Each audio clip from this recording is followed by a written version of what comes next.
começar com uma pergunta que pode incomodar um pouco e peço que você responda com honestidade. Quantas vezes você já minimizou o que sabe? Quantas vezes você tinha uma ideia numa reunião e esperou o momento certo para falar e esse momento nunca chegou? Quantas vezes você já entregou mais do que foi pedido, mas sentiu que ainda precisava provar que merecia estar ali? Se isso ressoa, esse vídeo é para você. Porque hoje eu não quero falar sobre produtividade, quero gestão de tempo, sobre como fazer mais em menos horas. Eu quero falar sobre algo que vai muito mais fundo. A habilidade de se liderar de verdade, de ocupar seus espaços com intenção, sem pedir permissão a ninguém para existir ali. E aí vem a pergunta: Cana, o que você está falando? O tema que eu vou trazer aqui para você é a autoliderança feminina na prática. Então a gente já vai cortando aqui alguns conceitos. A autoliderança, ela não é um conceito de RH, não é uma habilidade que aparece em descrição de vaga, é algo muito mais essencial. É a capacidade de se conhecer bem o suficiente para fazer escolhas alinhadas com o que você é e com o que você quer construir e não com o que os outros esperam de você ou esperam que você seja. Para a maioria das mulheres, isso tem uma camada adicional que precisa ser renomeada. Porque desde cedo, muitos de nós recebemos mensagens explícitas ou sutis sobre como ocupar espaço. Que não é bonito ser muito assertivo. Que cuidar dos outros vem antes de cuidar de si. Que pedir é incômodo. Que se destacar demais incomoda. Que ser ambiciosa demais assusta. Essas mensagens foram absorvidas ao longo de anos, em casa, nas escolas, nos relacionamentos, no trabalho. E elas se tornaram padrões internos tão automáticos que a maioria das mulheres nem percebe que estão operando a partir deles. Não é fraqueza. É um condicionamento, um padrão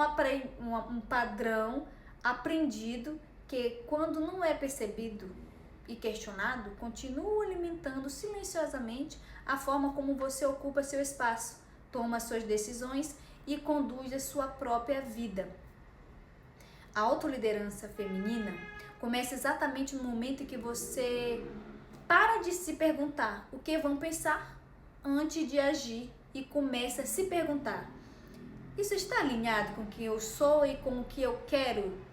E esses padrões, ou melhor, existem alguns padrões que aparecem com muita frequência e vale nomeá-los porque o que não é renomeado não pode ser transformado. O primeiro é a necessidade de aprovação antes de agir. É esperar que alguém valide a ideia antes de colocá-la em prática.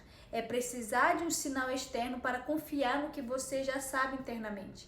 E o problema com esse padrão é que quando a aprovação demora ou não vem, a ideia fica parada. A ação não acontece e a pessoa fica esperando por uma licença que muitas vezes ninguém vai dar. O segundo é a dificuldade de estabelecer limites sem culpa. Dizer não e sentir que precisa se justificar extensamente. Colocar um limite e passar horas pensando se foi certo, se a pessoa ficou chateada e se foi grossa demais. Esse padrão esgota, porque colocar o bem-estar do outro constantemente acima do seu, mesmo nos momentos em que você tem todo o direito de priorizar a si mesmo. O terceiro é o síndrome da impostora, aquela voz interna que aparece justamente nos momentos em que você mais está crescendo, dizendo que você não merece estar ali, que não está pronta, que alguém vai descobrir que você não sabe tanto quanto parece. Esse padrão é traiçoeiro, porque ataca exatamente quando você mais precisa da confiança. Quando uma mulher começa a se liderar de verdade, algo poderoso e visível acontece na forma como ela se move pelo mundo. Ela entra numa reunião e fala sem esperar que ninguém convide a falar. Ela apresenta uma ideia sem começar com não sei se faz sentido, mas ela cobra o que vale, sem se sentir gananciosa. Ela descansa sem se sentir produtiva. Ela diz não sem precisar criar uma narrativa elaborada para justificar uma escolha.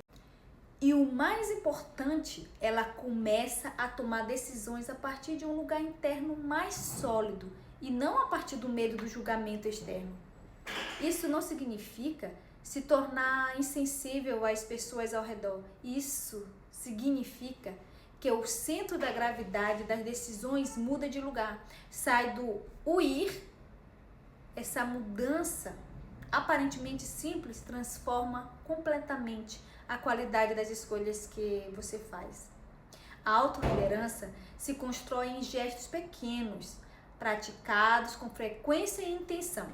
O primeiro passo é criar o hábito de se perguntar antes de qualquer decisão importante: estou fazendo isso porque quero e porque faz sentido para mim, ou estou fazendo porque eu tenho medo de desapontar alguém?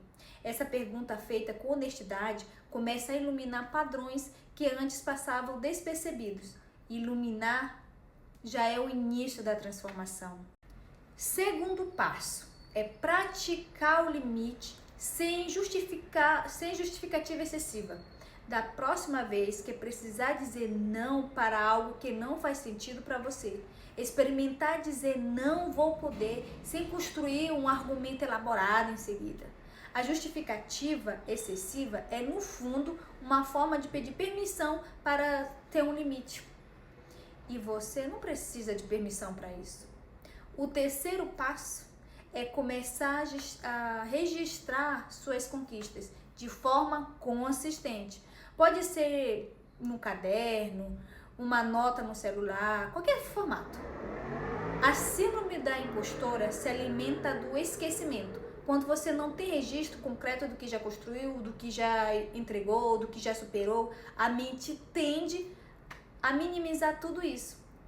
Ter esse histórico disponível é uma ferramenta poderosíssima para se ancorar na realidade do que já é e já faz.